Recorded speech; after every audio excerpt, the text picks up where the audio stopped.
এই মুসলমান, আপনি কি মারা যাবেন না এক সময়? যাবেন না? হয়তোবা কোনো গরমকালে আপনি মারা যাবেন, অথবা বর্ষাকালে মারা যাবেন।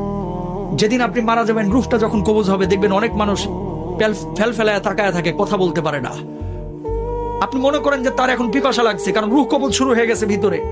দুনিয়ার সবচেয়ে কঠিন সময় হচ্ছে এই সময়টা, যে সময়টা মানুষের রূহটা কবজ হবে।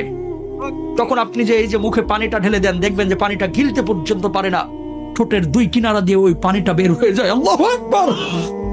ঠিক ওই সময়টা আপনার স্ত্রী আপনার দিকে তাকিয়ে থাকে, আপনার ছেলে আপনার দিকে তাকিয়ে থাকে, আপনার মেয়ে আপনার দিকে তাকিয়ে থাকে, আপনিও কিন্তু তাদের দিকে তাকিয়ে থাকেন। অনেক কিছু বলতে চান কিন্তু বলতে পারেন না, কারণ আপনার ভিতরে যে জ্বালা তৈরি হয়েছে, এই জ্বালা আপনি ছাড়া আর কেউ বুঝতে পারে না, ঠিক কিনা? যখন মালাকুল মাউত রূহটা কবুল শুরু করে, মানুষজন যারা অপরাধী বারবার একটা কথা বলে, ও মালাকুল মাউত, এবারের মতো আমাকে ছেড়ে দাও, আমাকে নিও না, এবারের মতো তুমি আমাকে ছেড়ে দাও, আমাকে নিও না, আমাকে 10টা দিন সময় দাও, 2টা দিন সময় দাও। এই অবস্থায় আমি কবরে গেলে আমি জাহান্নামী হব, আমাকে মাফ করে দাও, আমার রূহটা এখন কবজ করো না। কিন্তু আমার আল্লাহ রাব্বুল আলামিন কি বলছেন? হাত্তা ইদা জাহাদাহুল মাউত ক্বালা রাব্বিরজিউন লাআল্লি আ'মালা সালিহান ফীমা তারাকতু।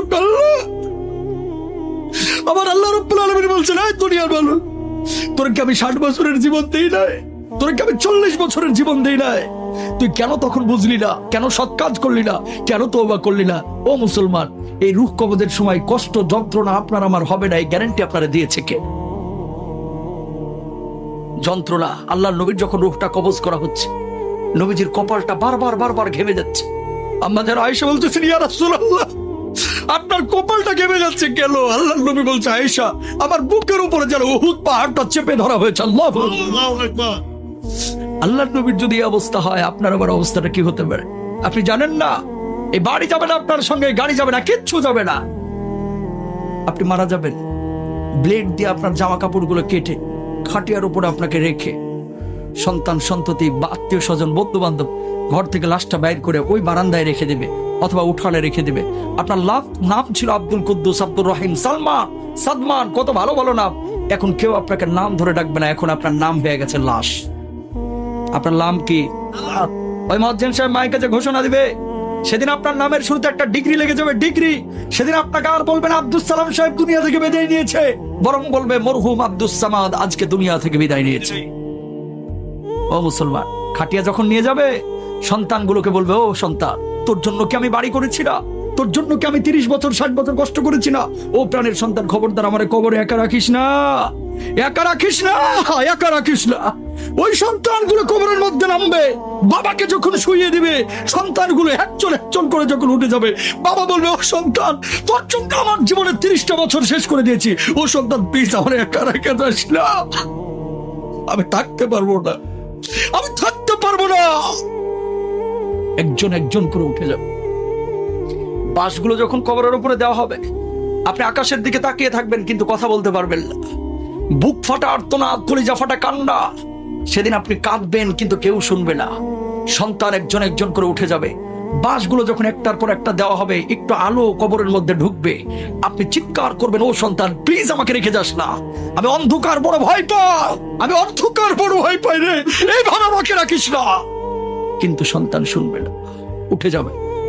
এই যে বাঁশগুলো যখন পুরোটাই দিয়ে দিল, একটু আলো ঢুকতেছিল, এখন আলোটাও নাই।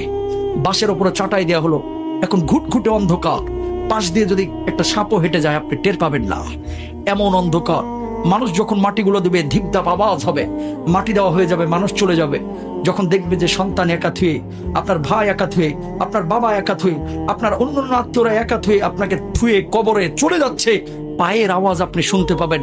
সেই সময়ের বুক ফাটা আর্তনাদ, কলিজা ফাটা কান্না যদি দুনিয়ার কোনো মানুষ শুনতে পাইতো, সঙ্গে সঙ্গে দুনিয়া থেকে বিদায় নিত। আল্লাহু আকবার।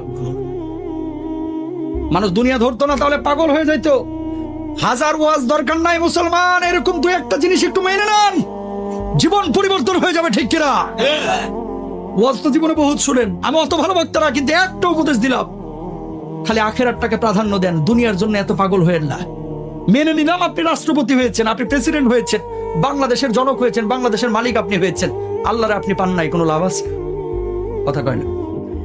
আপনি বাংলাদেশের কিচ্ছু না, একজন রিকশাওয়ালা, একজন ফকির, কবরে গেছেন, আল্লাহরে আপনি পেয়ে গেছেন, আপনার চাইতে সফল মানুষ আর কেউ নাই।